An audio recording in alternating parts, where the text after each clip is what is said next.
Kloalobming, a small village in the green heart of Austria.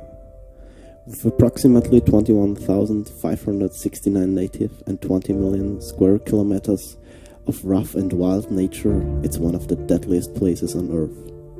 Wild fields, giant mountains, rough streaming rivers, dark caves and a ski resort. You can find all that in the wide nature of Kloalobming. In the giant, rough, deep forests are many secrets that you couldn't even think of. Wild, undomesticated animals which are so rare that they aren't even documented in any book. One of them is the giant African land snail. The giant African land snail is one of the deadliest animals ever in existence. Today almost the whole species got eradicated. But in the deep misty forests of Kloalobming, the giant African land snail could figure a way out to survive. The giant African land snail weighs about 3 tons and gets about 4 meters long. The mucus of the giant African land snail is highly poisonous. Just one drop of the slime could easily kill an elephant or a Markus. Although the giant African land snail is not that fast, she could easily kill a cheetah because of the ability to shoot the poisonous slime at enemies up to 10 meters away. Because Kloalobming is so enormous and the people there are so far apart, the giant African land snail takes out the natives undetected. Every month, up to 69 people die from the giant African land snail. In 2015, a group of 3,000 elite soldiers from the Austrian military tried to extinguish the population of the giant African land snail. The operation was led by the Special Force officer Emanuel. None of them came ever back.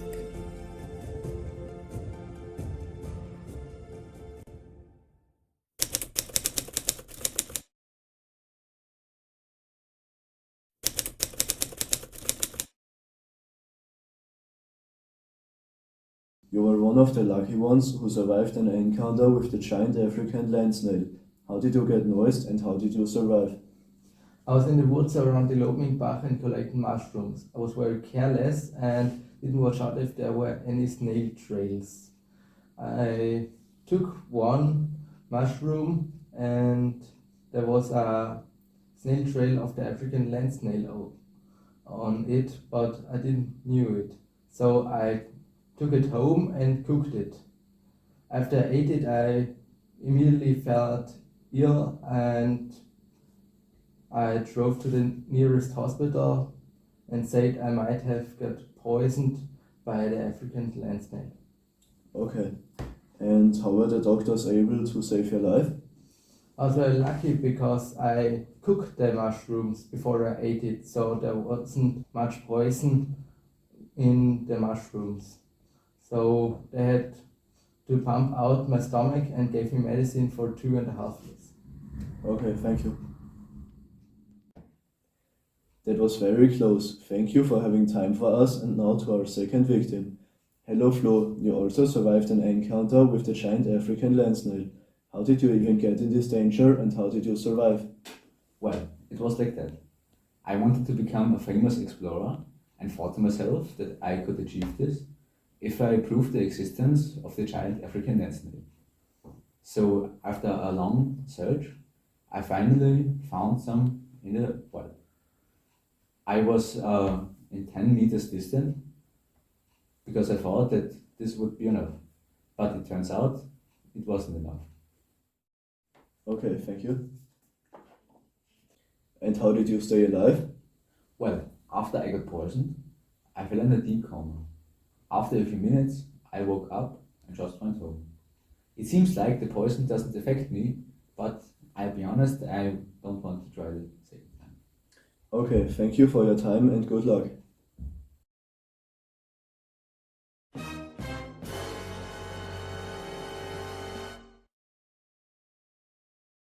Now you have seen how easy it is to spread fake news. But how do you separate the fake information from the real information? We are going to give you a few tips that will help you to never be fooled by fake news ever again. At first, be a little bit suspicious and not trust everything you read and see right away. It's a lot easier to spot current critically content on the internet. Many exclamation marks, very dramatic pictures, or sensational formulations can be a sign of attention-grabbing texts of videos that want to sell first and inform later. It also happens a lot that there are stories that's true but not accurate. Not all fake news are ridiculous. It's also very important that you think about what the person who wrote the text or created the video would like to achieve with it. Not all fake news must be harmful or damaging, but once the truth is obstructed, it's always problematic. Another tip is to check the sources. If there are not sources included, it's most likely fake news.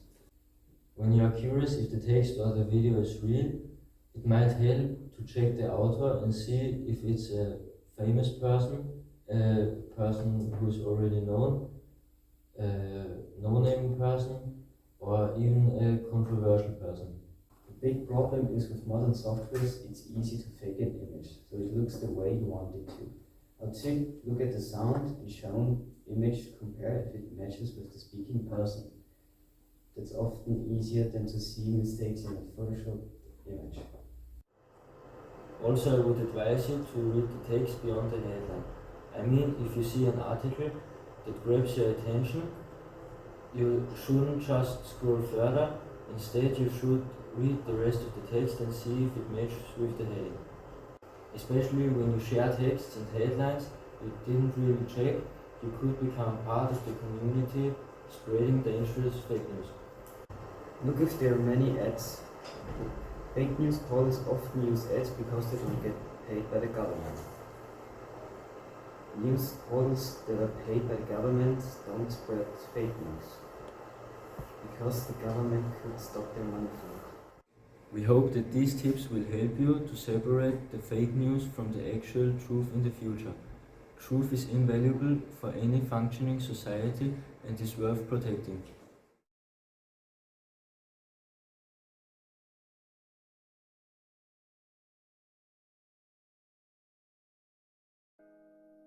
Fake news. Fake news are probably as old as news. Fake news is manipulatively spread news.